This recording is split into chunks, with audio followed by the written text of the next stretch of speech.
अस्सलाम वालेकुम नाज़रीन, प्रोग्राम किसान टाइम के साथ मैं हूं आपकी मेज़बान ज़ुबैदा अनवर खान। जैसा कि आप जानते हैं, हमारी इस प्रोग्राम के ज़रिए हमेशा कोशिश रही है कि हम अपने किसान भाइयों को ज़्यादा से ज़्यादा ज़रूरी मालूमात से मुस्तफ़ीद कर सकें। इसी सिलसिले में आज हम हाज़िर हुए हैं नारोवाल डिस्ट्रिक्ट में। यहाँ पे हम आपको किसानों के मसाइल के बारे में भी बात करेंगे और यहाँ पे हम आपको बहुत सारे ऐसे किसान भाइयों को भी दिखाएंगे जो बहुत सारे मसाइल का शिकार हैं और नारोवाल जैसे इलाके में रहते हुए वो अपनी ज़मीनों से किस तरह से पैदावार हासिल कर रहे हैं और किन मसाइल का वो सामना भी कर रही हैं। यहाँ इस हमारे जो आज ये पंडाल लगा है, यहाँ पे ईडीओ ऑफिसर भी मौजूद हैं, शौकत अली चीमा साहब। आइए जरा इनसे भी बात करते हैं। अस्सलाम वालेकुम सर। वालेकुम सलाम। सर, आप हमें बताइए कि नारोवाल में ज़रूरी सूरत हाल क्या है इस वक्त? जी बहुत शुक्रिया। सबसे पहले मैं आपको नारोवाल में खुश आमदीद कहता हूँ कि आप नारोवाल के इलाके में आए हैं और यहाँ ज़मींदारों में आप एक प्रोग्राम कर रहे हैं। नारोवाल डिस्ट्रिक्ट जो है ये एक ज़री डिस्ट्रिक्ट है। यहाँ सबसे ज़्यादा जो कारोबार है वो ज़राअत कैपिटल का ही है और नारोवाल डिस्ट्रिक्ट में गंदम की फसल जो है ये सबसे ज़्यादा रकबे पर काश्त होती है।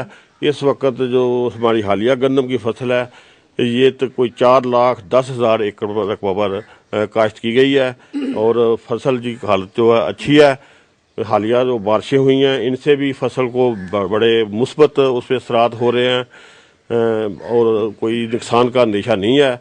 बस दुआ है कि अल्लाह ताला मज़ीद ये जो हमारा मौसम है इसको बेहतर करे और ये फसल जो है इसकी कटाई और इसकी हार्वेस्टिंग मुकम्मल होके तो ये फसल संभाली जा सके। अच्छा सर, वैसे तो हमारा माशाल्लाह से पूरा पंजाब ही ज़रखेज़ है, लेकिन नारोवाल की क्या खसूसियात है? यहाँ की ज़मीनों पे ज़्यादा फसल या ज़्यादा बेहतर काश्त किस फसल की होती है? यहाँ फसलें तो हर किस्म की होती हैं, लेकिन ज़्यादा फसल गंदम की रबी के मौसम में होती है और जो खरीफ के मौसम में चावल की फसल ज़्यादा होती है। रबी की जो गंदम की फसल है ये तो हमारे मुल्क के सारे मुल्क में होती है और ये तो हमारी ज़रूरत भी है।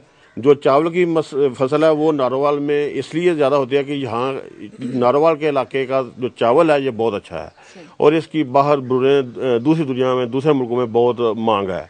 इसलिए इसका यहाँ रकबा इसका हर साल इंक्रीज कर रहा है।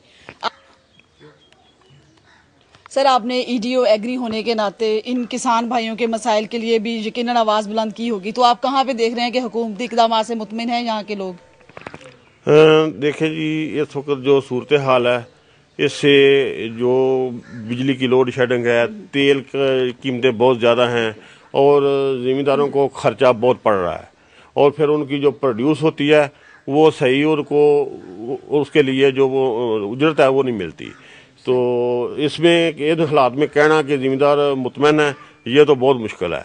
लिहाजा गवर्नमेंट को अपनी पॉलिसियाँ जो हैं उनको बेहतर करना होगा ताकि ज़मींदारों को उनका डायरेक्ट या बिला वास्ता फ़ायदा पहुँचे और ज़मींदार का मुनाफा जो है वो बढ़े और ज़मींदार का जो खर्चा है वो कम हो, तब ही ज़मींदार की जाके ना हालत बेहतर हो सकती है। जी नाज़रीन, अभी आप बात सुन रहे थे हमारे ईडीओ साहब की, तो यकीनन आपको पता चला होगा कि इन्होंने किस हद तक कोशिश की है अपने किसान भाइयों के मसाइल को हल करने की। यहाँ पे मौजूद है एक मुकामी ज़मींदार भी, नवाब आमिर अली खान साहब। आइए उनसे पूछते हैं कि वो हमें इस इलाके के बारे में और ख़ास तौर पर चावल की फसल के बारे में उनके पास क्या मालूमात हैं। अस्सलाम वालेकुम सर। सर, आप बताइए कि इस इलाके में चावल की जो फसल है उसके बारे में आप क्या कहना पसंद करेंगे? बिस्मिल्लाहिर्रहमानिर्रहीम।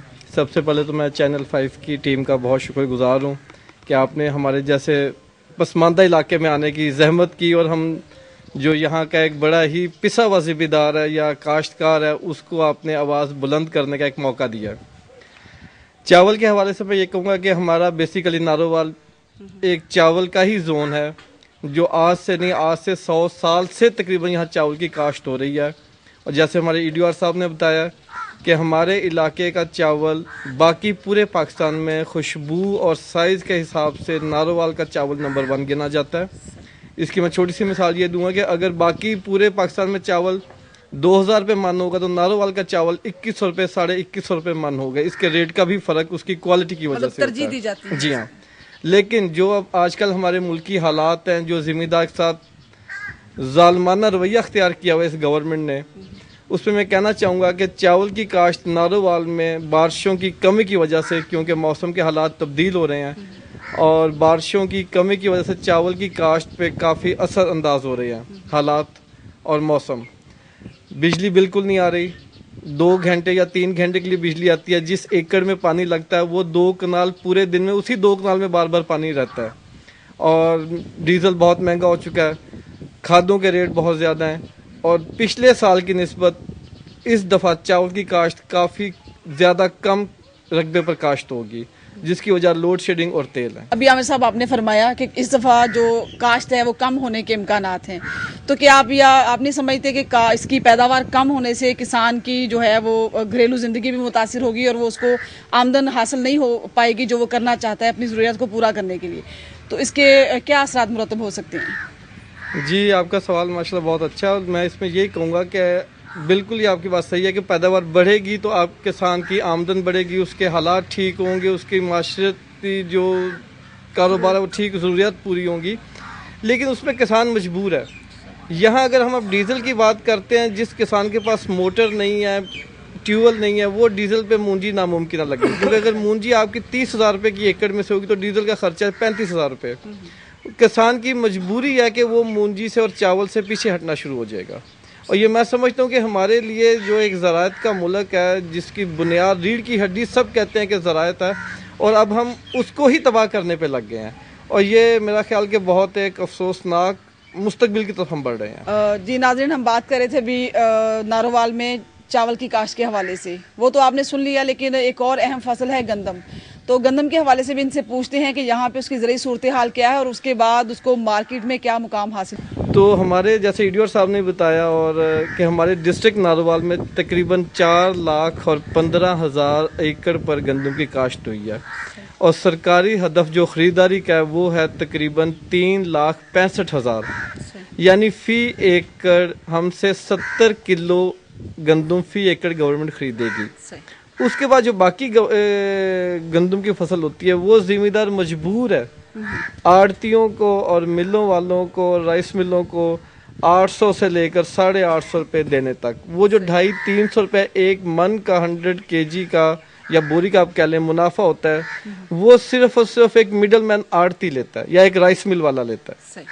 तो मैं गुजारिश करूँगा गवर्नमेंट से कि या वो अपने हदफ बढ़ाए या वो फिर इसको ओपन मार्केट दे दे, ताकि जिम्मेदार को बेहतर रेट मिल सके, और जो 6 महीने वो 2 एकड़ पे एक छोटा जिम्मेदार या 4 एकड़ पे फोकस करके बैठा होता है, उसकी खुदारा की हालत बेहतर। सर, आप खाद के हवाले से आप क्या कुछ ब्रीफ करना जी, मैं खाद के हवाले से बात करना चाहूँगा, क्योंकि ये एक पंडोरा बॉक्स है जो खोल लिया आपने। बेसिकली जब तक हमारे हुक्मरान इस मुल्क से, इस कौम से मुखलिस नहीं होंगे, हम कुछ नहीं कर सकते, और जब तक हमारी पॉलिसीज़ और कानून में तब्दीली नहीं होगी, यहाँ कुछ नहीं ठीक हो सकता। एक डीलर 4 करोड़ की खाद बेचता है, और जब वो पकड़ा जाता है, ईडीओ साहब जाके उसका सैंपल करते हैं तो अदालत उसको 5,000 रुपया जुर्माना करती है और 15 दिन की सज़ा देती है। अब जो एक डीलर 4 करोड़ की खाद या 2 करोड़ की खाद बेच चुका है, उसको 5,000 या 20,000 जुर्माना भरते हुए कोई मुश्किल नहीं है। सख्त कवानीन होने चाहिए, सख्त कवानीन में तरमीम होनी चाहिए, कवानीन चेंज होने चाहिए। मेरी एक हुकूमत से अपील है कि खुदारा हम पर रहम करें और हमारे जो जिम्मेदार से मुतल्लिका कवानीन को सख्त करें, और ये 2 नंबर मिलावट शुदा चीज़ों से किसान को बचाएं। जब तक ये मिलावट वाली चीज़ें नहीं ख़त्म होंगी, हम तरक्की नहीं कर सकते। और आप देखें कि हर दहाई में हमारा मुल्क एग्रीकल्चर के शोबे में नीचे जा रहा है, ऊपर नहीं जा रहा। तो जब तक कवानीन चेंज नहीं होंगे, मैं सिर्फ इस बात पे जोर देना चाहूँगा कि जब तक कवानीन और में तरमीम नहीं होगी, चेंज नहीं होंगे, हम तरक्की नहीं कर सकते।